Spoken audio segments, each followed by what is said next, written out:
Okay.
Hello, everybody. This is Shri from lateshipment.com. I'm one of the co-founders, and I'm also the chief strategist here. What that means is I'm responsible for analyzing huge volumes of data, trying to figure out additional opportunities for lateshipment.com to develop new products, and also to help our customers save money on their shipping costs, even more than what we are currently able to save them. And in other words, help improve the efficiency that customers currently have with their shipping operations. What we are here for today, ShipTalk 2016, is designed to be a webinar which lasts for about 30 to 45 minutes. And we plan to go over certain secrets that we think shipping carriers are holding from their own customers. And we happen to learn this in the course of tracking around 3 million packages or so the early part of this year. And the webinar itself is designed to go over some of these secrets, followed by things or strategies that we developed, which we think would help your business. These strategies used by shipping carriers to try making you pay more for your shipping costs. With that being said, let me jump right into some slides that have been put together with this specific webinar in mind.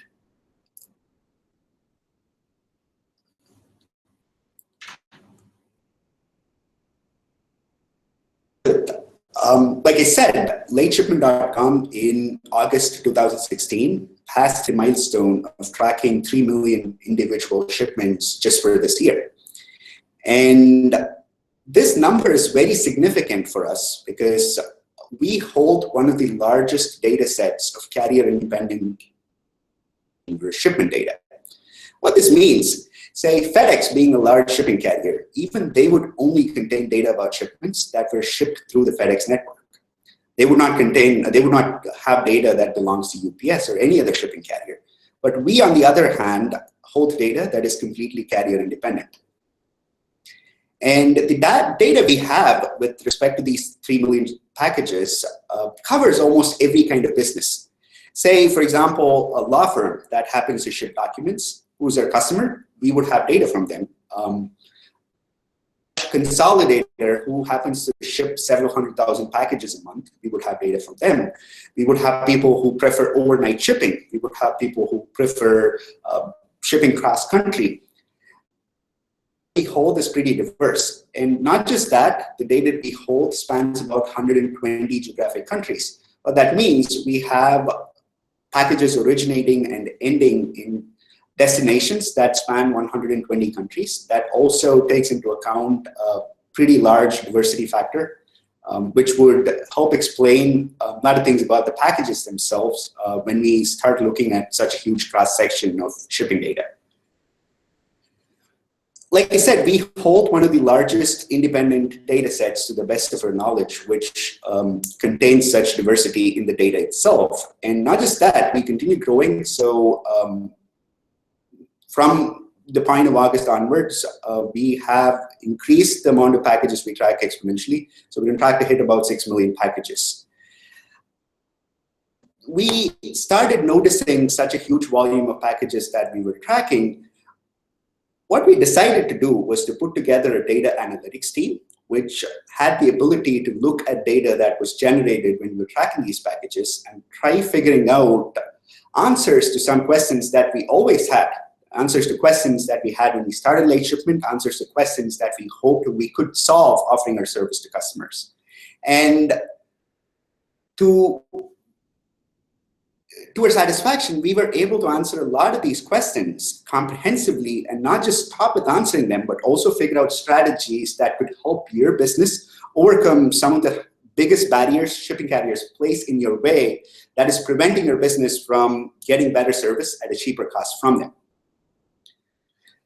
Let me jump straight into one of the biggest questions that we attempted to solve with the data that we held. I would rather call it an interesting problem. The data set, or the slide that you see in front of you, contains data from around 10 users that were picked out as part of a sample set that we were running this data on.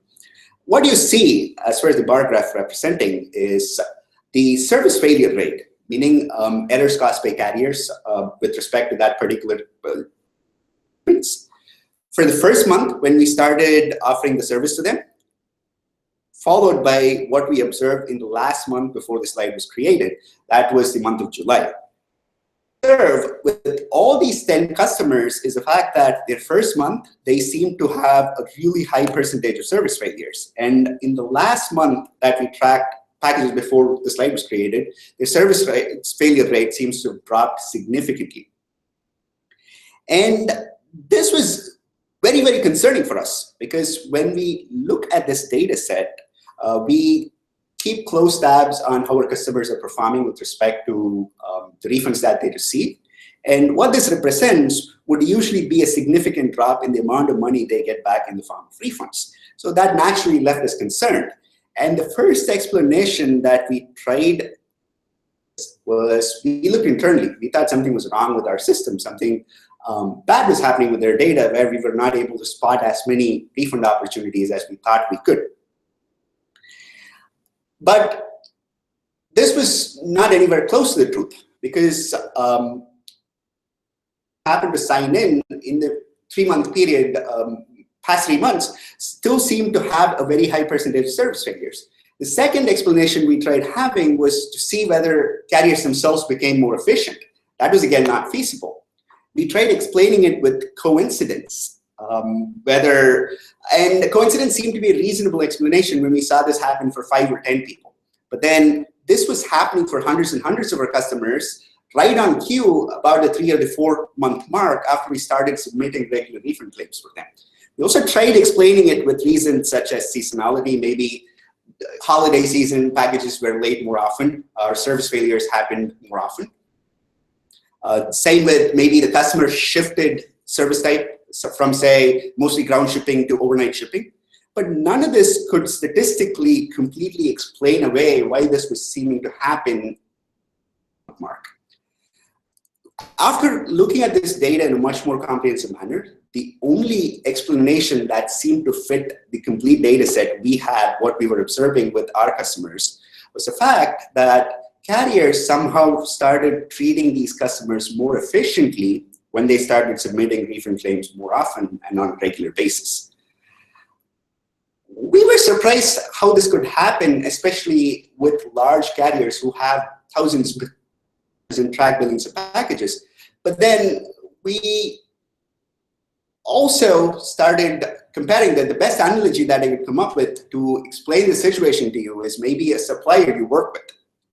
I bet every business that is on the webinar with us here today would probably work with a bunch of suppliers, and you probably have a very comprehensive policy for auditing the service you get from them. Basically, you have a quality control mechanism in place, and the fact that you have a mechanism in place and you enforce it means you get better service from your supplier. The same thing seems to be happening with shipping carriers. Say, for example, if the shipping carrier had a choice between leaving 10 packages behind because he could not fit all of them in today's delivery schedule, it would be to their benefit if they were able to identify packages which they know were not going to be claimed for refunds later, rather than leaving behind packages which they know are going to be audited and put in for refund claims. That is the best explanation we could come up with. But then the fact that in service was observed for hundreds and hundreds of customers, customers in a happy position and gave us insight into the problem and also led us to analyze additional solutions that we are going to discuss moving in further. From the mysterious drop in service failure rates, I'd like to take you to another interesting problem or interesting situation that we encountered. In the first row on this specific slide are rates paid for specific packages. You obviously see different rates, but you're going to think they're different shipments. But then the two shipments that I'm comparing in each of the different sets that I have up there were shipments which originated from the same origin, went to the same destination, weighed about the same, were shipped, took the same number of days to get from the origin to the destination. The only difference between them was the fact that the second shipment, in all these cases, cost 3 or even 4 times more than what the first shipment cost. And we started noticing this between customers. Yes, some customers were paying $872, other customers were paying $36.65. We were also noticing this in shipments made by the same customer.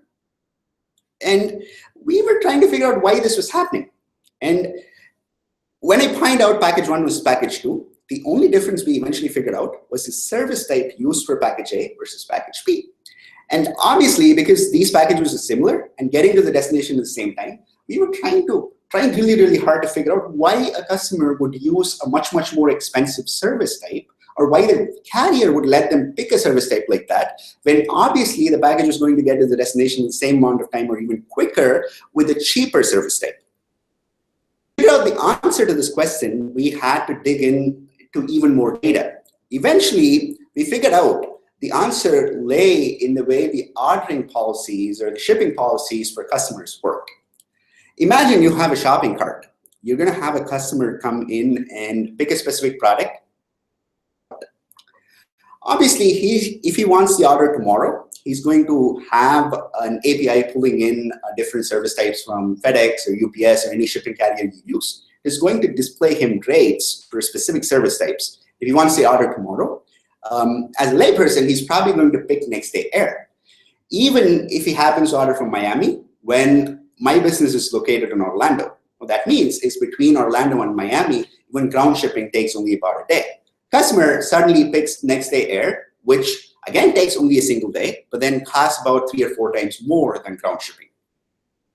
The same trend continues when you look at how internal ordering systems function within a business. Say, when you have an order come in and you notice that the delivery date for the order is next day, maybe your system automatically assigns next day shipping. Maybe your shippers do that in the warehouse. When they see an order which needs to reach the destination in 2 days, they don't really see where the destination is. They just happen to pick 2-day air shipping, which is significantly more expensive. And carriers love this because by providing the same level of service, they actually make significantly more money just because of a wrong choice made by a customer. The question we then came to was to ask ourselves whether this could be stopped and figuring out strategies to do so. Well, can this be stopped? Definitely yes, but then it requires some additional effort on the customer's end to identify that this is an issue and also figure out mechanisms to stop this. We could start with looking at what is called delivery maps. So every carrier, FedEx, UPS, DHL, all of them publish something called delivery maps. You can go online, access it off their website. It would let you pick the origin where you ship most of your packages out of, and then it displays a map of zip codes which fall within 1 day when shipping ground, 2 days when shipping ground, 3 days when shipping ground. The same for all other service types. You have different maps displaying this. How these maps help is if you're deciding what service types to use, or if you're programming your system to pick a service type based on the origin and the destination, you can use these delivery maps to figure out what service type would work best. The customer needs to get an order within a specific number of days. The same thing can be automated to a large extent by adding an additional layer of logic to your shopping cart. Say, for example, the example we looked at a little while ago. If a customer of yours is trying to pick next day air from Orlando to Miami, maybe your shopping cart applies some logic to figure out it is only going to take a day to ship ground and change the shipping type of ground. Also potentially increases the margin you have on that specific order, still ensures that the customer gets the order within the time he expects it to be there. You can also consider making changes to your order management system itself. If your order management system internally assigns a service type for shipments based on when the customer expects packages, it need not necessarily pick next day or second day for certain shipments, depending on where they're headed. You can also extend this to training the shippers who are working on the warehouse floor. If they have a basic rudimentary understanding of how shipping systems work, maybe they can spot 50–60% of cases where the wrong service type has been picked and make the necessary correction before the package actually goes out of the door. Moving on to another problem, which we started looking into after we spoke with a few of our B2C customers. And the question they had when they came to us was pretty valid.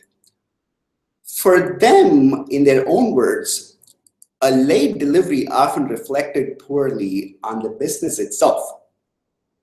And just like any shipper who ships through these shipping carriers, they were experiencing X number of late deliveries. And they wanted to try figuring out, apart from the cost of the shipments itself, actually costing their business, lost revenue in terms of lost customers, customer loyalty, etc. Of course, we couldn't assign a straight monetary value to all these factors. We still attempted trying to figure out how much revenue of that company was being affected due to late deliveries. And we started looking at data from a lot of our B2C customers. They were interested in participating in this study. And the numbers that we see on the screen here are basically data provided by them. Averaging across all the customers that we sampled, the average probability of a customer reordering from a store is 60%. Average probability of a customer reordering from a store following a late delivery, that fell down significantly from 60% to 27%. This was based off customer feedback surveys that the businesses themselves were doing, etc. And across all these businesses, average lifetime orders of customers were about 4 orders. And from our data, we see that the average number of late packages was about 7%, mostly for B2C companies, which were in the industries that we were currently analyzing. The average number of customers shopping from the stores we were analyzing were around the 400,000 mark.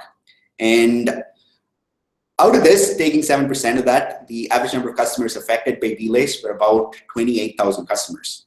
And the number of orders, which again, applying a function of what percentage of packages were late and what percentage of customers would reorder even after late delivery, factors into account, we seem to arrive at a number of about 25,200 orders. And the value of the orders which are lost, the 25,200 orders, even considering a very low figure of $35 per order, put us about $882,000 for the year.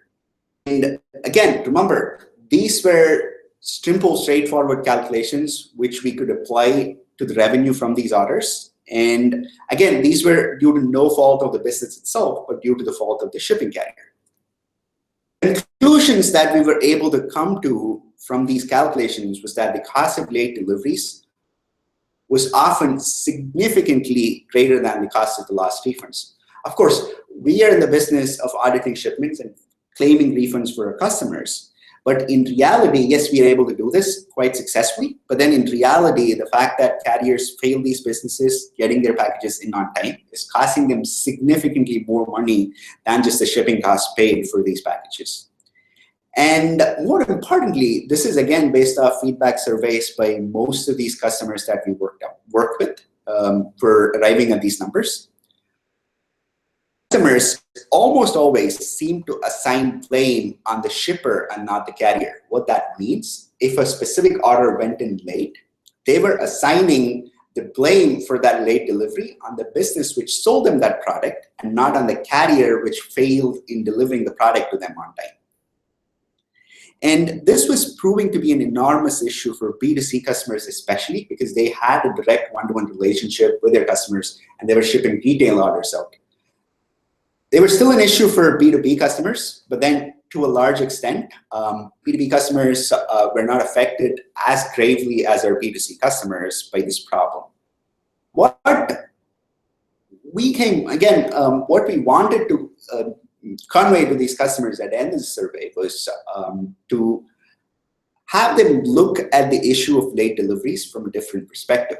Yes, on their balance sheet at the end of the day, it may just reflect as lost refunds or maybe additional costs overpaid for shipping. But then in reality, it's costing these businesses significantly more in several areas, counting customer support, customer loyalty, reordering, lifetime value of customers, all these different areas. So talking about improving the service that customers receive, it is important to keep these hidden metrics such as what percentage of orders going late, how is the shipping carrier performing, having them included in conversations such that your overall decision-making improves when you take into account these factors which may not be otherwise very obvious.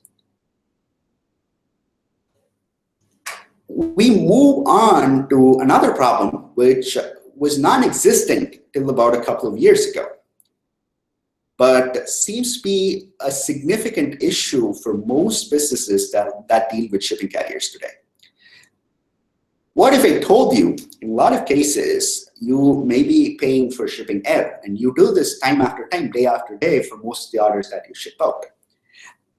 This of a significant change made by major carriers, both FedEx and UPS, regards to how they were going to charge customers for packages shipped. And this change came into effect in 2015. In fact, we covered a couple of slides about this in our last webinar. If people here from last webinar may actually identify with this. But dimensional weight is still a very big issue.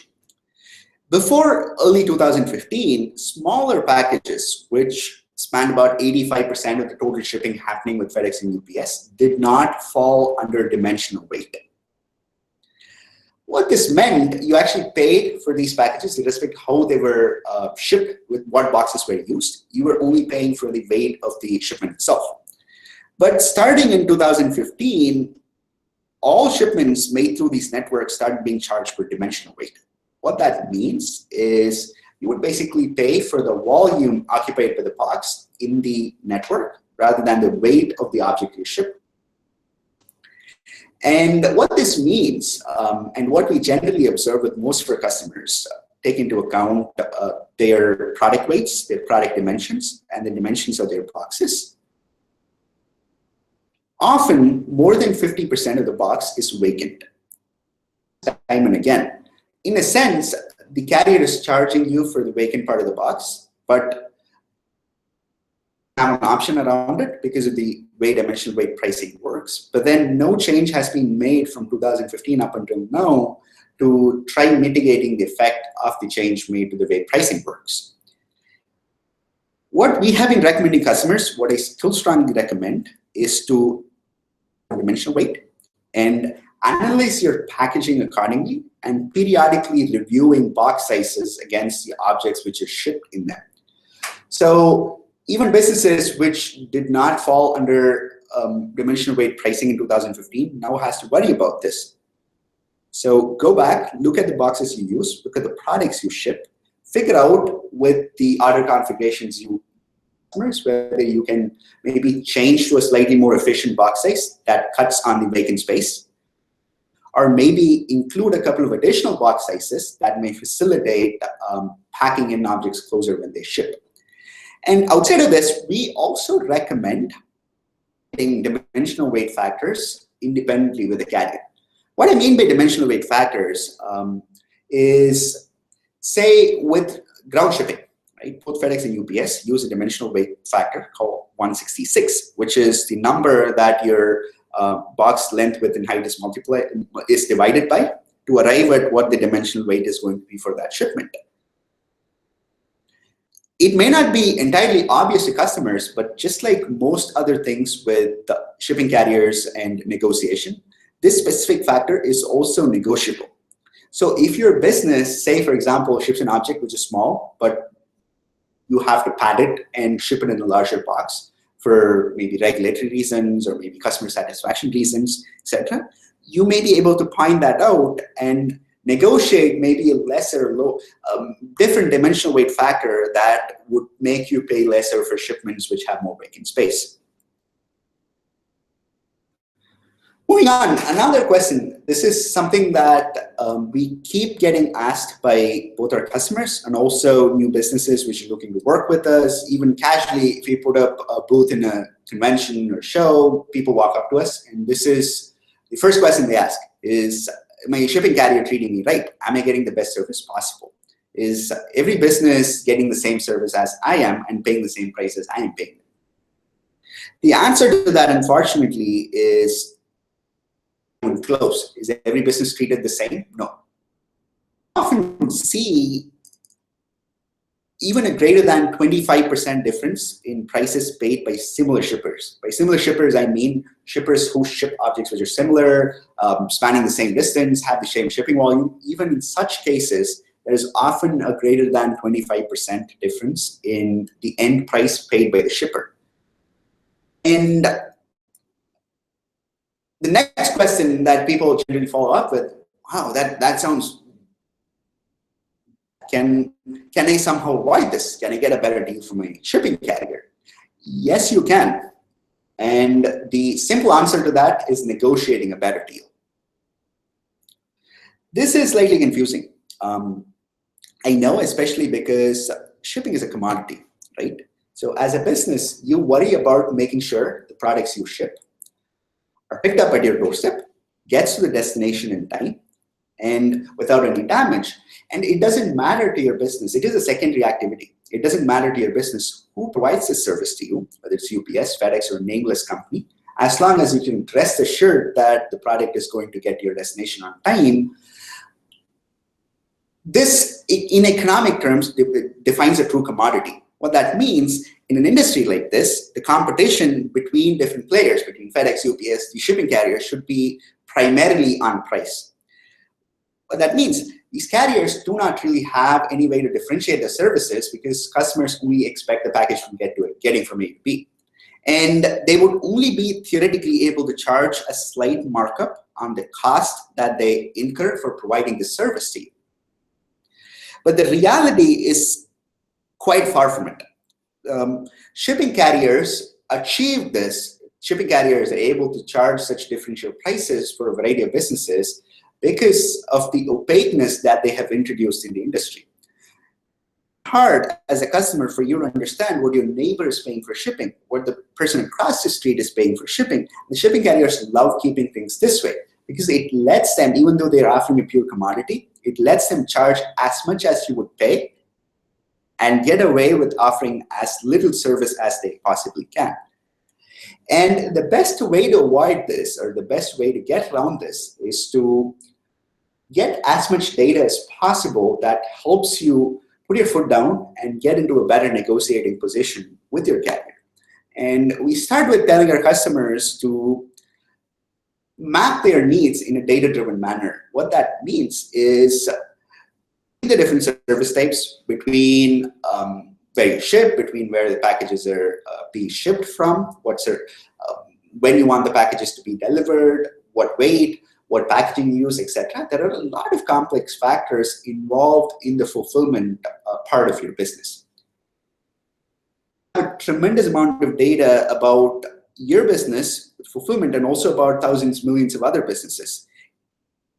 So in a way, it becomes your responsibility to get as much data as possible about your business internally, what you exactly need from your shipping carrier, and negotiate down just those aspects that is going to give you a better overall deal. And this is only putting you on an equal footing with carriers, right? And the negotiation itself, what we often tell customers is to negotiate as often as possible and on everything. What that means is we often have customers who have been working with the same shipping carrier, or we often hear businesses who've been working with the same shipping carrier for years together. And that probably works really well for you in terms of integration, in terms of swinging secondary activity. As long as it's working well, you don't want to mess with it all that much. And what this also means is usually you would end up paying significantly more for shipping than another business which aggressively negotiates every 6 months or every year, and even price shops between different carriers. So what we recommend businesses do is to periodically, say every 6 months or at least every year, compare the prices that they're currently getting, what shipping operations are currently happening there, try even talking to a couple of other shipping carriers to know if it's possible to get a better deal, and eventually have a conversation with your current shipping carrier. And when you do have that conversation, use the data in your possession to try negotiating very specific factors. Say, for example, dimensional weight. Say, for example, you want better price on a specific shipping type because your business is located on the East Coast. Most of your shipping happens to the West Coast. So maybe you want better pricing on 2-day shipping. Maybe you want better pricing on international shipping. All these are individual factors which may be unique to your business. And often your needs change over time. 6 months down the lane, you may have outgrown what projections you had for shipping. Taking that into account, you may be able to get better rates.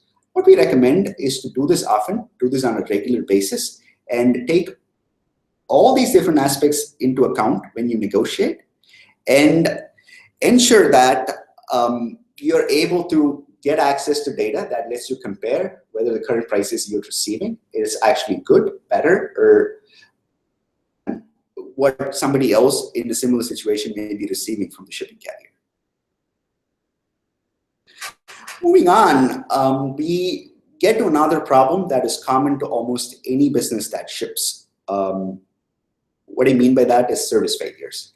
Just like how we were talking about late shipments a little earlier, any shipper that relies on these shipping carriers to get their deliveries to their customers is going to have a certain number of shipments that are going to face a delivery failure. And when we started, incidentally, when we started working or when we started developing lateshipment.com, the first kind of failures that we went after were late deliveries.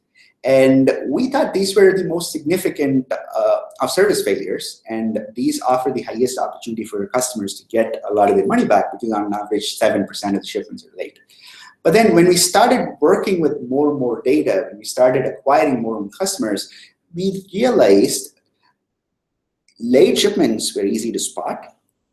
And yes, they happened very often, but then the surface with respect to service failures caused by carriers. In fact, from when we started operating late shipment, we've actually caught about 53 different service failures on behalf of our customers. What that means is some of these service failures are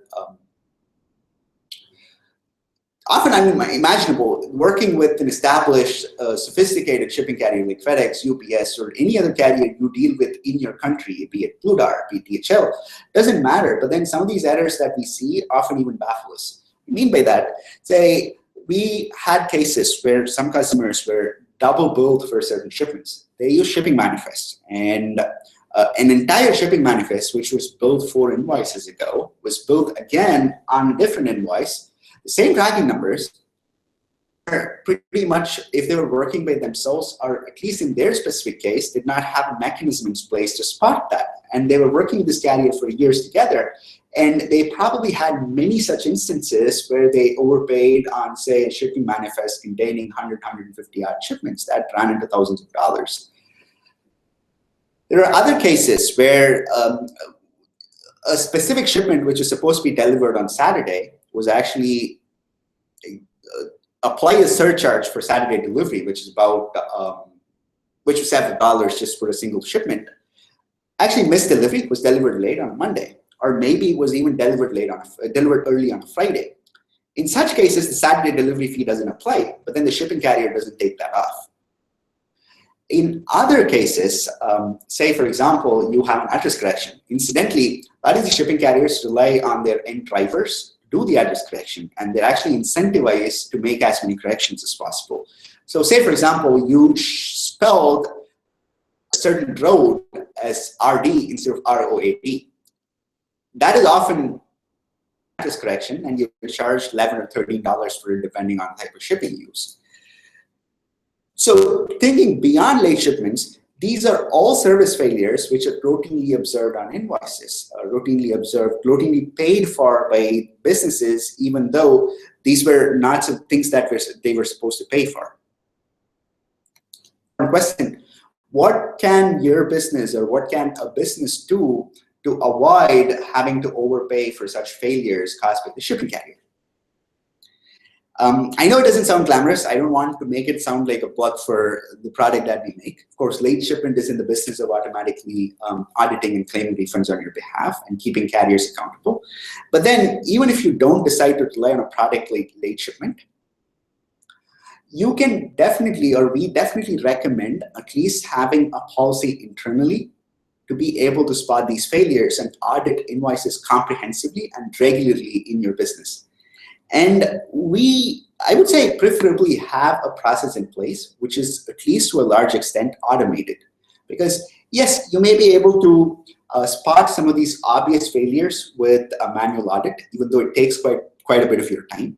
But then cases like what I just described, figuring out whether you're billed twice for specific shipments 4 invoices later, it's almost impossible to be caught in a manual audit.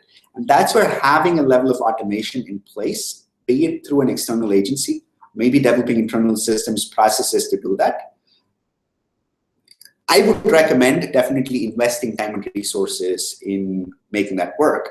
And even more so when you consider the fact that working with service provider, having this process in place usually means you start receiving better service from your shipping carrier. I would also usually say include your shipping costs, service failures, the amount of money you pay as shipping expenses in discussions related to bottom line that you have in your company. The reason I often say this when you walk into a business is usually from an accounting perspective, you would have assigned shipping to be an expense. So when you're talking about reducing or increasing the margins you have on your product, or reducing production costs, reducing your cost of operation, shipping is not going to come in because it is not often regarded as a direct product cost, even though in most cases it has a one-to-one relationship with the product you sell. So including shipping in these conversations, moving that from the expense column to assigning that to be a product cost, suddenly makes you realize $1 saved on shipping is actually $1 which is added to your profit margin. It transforms the way you generally look at shipping, and usually makes these decisions, which are otherwise hard, investing money and resources to maybe create an audit policy. It becomes much easier when you start looking at the bigger picture in terms of the additional margin saving on shipping is going to give you. The question, the most comprehensive question that we wanted to answer with respect to shipping carriers was to figure out whether shipping carriers were really efficient, were really good at what they did. And the answer to that, surprisingly, is both yes and no. Yes, well, shipping itself is a complicated bit.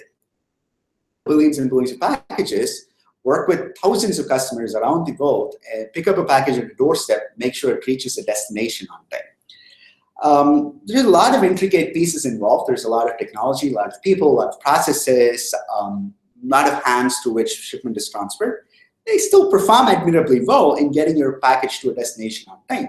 So they definitely are efficient and have great technology in place to be able to help them achieve that. But then, surprisingly, other areas, what I just covered in terms of saying yes, are areas which matters to shipping carriers because it helps them stay in business, it helps them make money, it helps them improve their margins, charge more from their customers, because making improvements here can be customers additional cost per service, or maybe offering an additional service which is going to cost customers even more money. But then other areas, take for example the problem of refunds itself. All these carriers have sophisticated tracking mechanisms in place, collect so much data about shipments. They obviously know when a shipment faced a delivery failure or a service failure, and they could automatically credit that refund back to you. Do so. All the problems we discussed earlier, misguiding customers to choose the wrong service type, making them negotiate, get into an ugly negotiation every 6 months or a year. All these are things, or these are problems which can easily be solved by technology. But shipping carriers selectively and on purpose choose not to be efficient in these areas of their business, because even though it stands to tremendously benefit their own customers, at the end of the day, it hurts their bottom line. So what we usually tell customers when we have this conversation trying to figure out if shipping carriers are efficient is to know, yes, shipping carriers on the face of it try offering you a great service, provide you tools, provide you the mechanism to make decisions, etc. But at the end of the day, they're looking out for themselves. As a business, they place the entire onus of making sure your business is getting a good deal from them itself. So yes, it is great to rely on the tools, the convenience that shipping carriers provide, but at the same time, as a business owner or as a part of a business, it is also important to be slightly skeptical about the service you receive. Data that gives you unbiased information, and have provisions in place to hold shipping carriers accountable, which at the end of the day is going to make sure your business receives the best service from them, and also your business ends up paying the least amount of money to receive the best service possible. That brings us to the end. That's about all the material I had to cover in terms of ShipTalk 2016 itself. But at the same time, I'm open to receiving questions from people who have been graciously part of this session this long. And again, this slide itself has contact details from both Late Shipment. These are the social pages, Facebook, Twitter, etc. And you also have my direct email address here. This is shri@lateshipment.com. This is my direct email. So yes, I'll definitely take questions now. If you also want to talk to me about something that was not covered here, or maybe want a little more detail on something that I spoke about today, or maybe need a little advice on maybe picking a shipping carrier, auditing packages, etc., even if it has nothing to do with signing up for a service or working with us, I would be glad to help. Because at the end of the day, with lateshipment.com, our biggest mission, apart from the fact that, yes, we offer the service, we operate a business, but our bigger mission is to make sure we bring more trust and transparency to the world of shipping. Shipping and shipping carriers themselves are one of the last places where a lot of opaqueness, a lot of shady business practices still exist. And with the current state of technology, current availability of data, it is high time that situation changed, and the shipping industry became much more transparent, and we look forward to playing a significant role in that. And with that being said, I would be glad to help you with any questions that you have with respect to shipping carriers. Thank you. I hope you enjoyed this session and was able to offer something useful.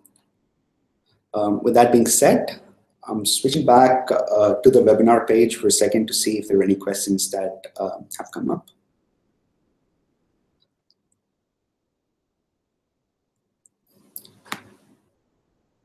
Just give me one moment with that.